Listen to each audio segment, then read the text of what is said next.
Welcome back to Talk of the Town. We're joined by one of our news partners here, Tom Dowling from Aegis Planning. Correct. Always so good to have you here. Thank you. All right, so let's get right to it because you are so informative. I always learn so much, and I know everybody learns so much when you're here. What does it mean when somebody says they're working on their estate plan? I mean, it sounds like it should have a dramatic surge in music. Dun, dun, dun, Yeah, I'll make it simple, okay, because it is different for everybody. But essentially, it's setting out the instructions on how you want the things you care about to be handled when you pass away, or if you become incapacitated or disabled.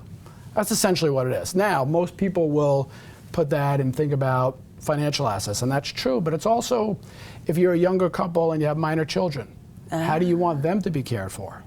Who do you want to care for them? It's also for yourself. Let's say you become incapacitated. How do you want to be cared for? Right. So there's a lot of things in there, but essentially it's just making sure that the things you want done do get done. And I'm sure the wording has to be pretty particular for... That's why we have attorneys that do that. Yeah, sure. Okay, so the relationship, like I have to look at my little cheat sheet here, the relationship between estate planning and financial planning, like what are they different? Are they the same thing? Well, they're incorporated. Yeah. So I look at it as this, as if you were running a business, right? You would make sure all your departments work well together. And that's what your finances should be. You should run it like a business. Yeah. So all the components should work well together. So and I mentioned before, one of the parts, and the important parts of estate planning is your financial assets, right? Your retirement accounts, your investment accounts, insurance. You want to make sure all that's working well together.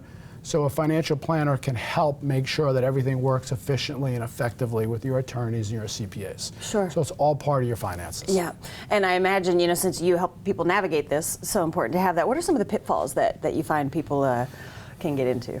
Good question. Well, the first one is not having a plan at all. And I always say that. I don't know if you remember. Get the plan. Just do it first of all. Yeah. But let's say you do have a plan. It's not titling your assets properly. So, for example, you set up your trust, right? Yeah. Your house, you put in your trust, you do everything you're supposed to do. That's great. And then 5 or 6 years later, you buy a vacation home. And you forget the title and the trust. Gotcha. Or you set up another bank account or investment account. You forget the title and the trust. That could cause problems down the road. The other thing that we see a lot is when people don't pick the right people to be their executor and trustee. How do you pick the figure wrong that person. out? I mean, so many times people talk about loyalty, but loyalty doesn't always mean the right person. Like, correct. And what's how do you interesting? navigate that? Well, it's interesting you say that because sometimes people do pick a trustworthy person, but they're just not very good with finances, right? Yeah. And maybe they don't want to do it because there's a lot of responsibility. Yeah.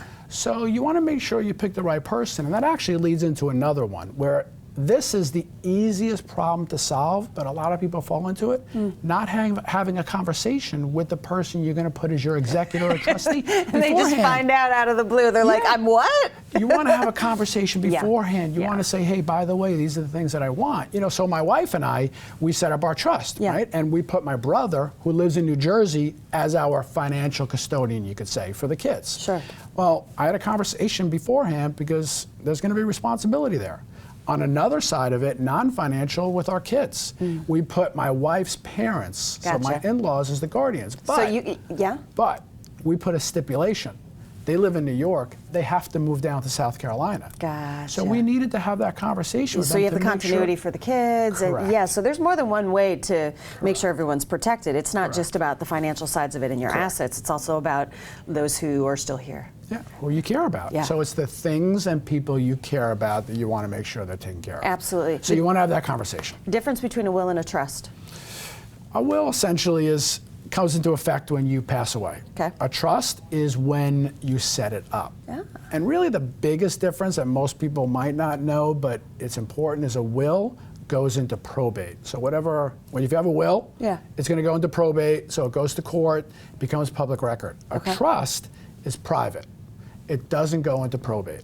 So that's why a lot of people, especially if they're private people and they don't want all of their assets put out in public, they'll set up a trust. But that's probably the biggest difference, and there are others, but that's probably the most basic and understandable one.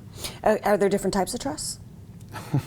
There's a lot of trust. Okay, let's just cut to the chase and get the plan. Yeah. Just make a plan. Just make a plan. Just make it really easy. Yeah. Sit down with Tom, make a plan, and because there's so much to navigate here. There is, but I will break it down to two. It's a revocable trust and irrevocable trust. Everything else really goes Falls off under of that. one. And revocable trust, you can change the terms. So you don't like one of your beneficiaries anymore, they're not your friend, get rid of them. Irrevocable, you really can't do that, but they'll set up an irrevocable trust for really tax purposes and things like that. Gotcha. But they all stem from there. Okay. Always so good to learn a little bit more about this. Tom Dowling, Aegis Planning.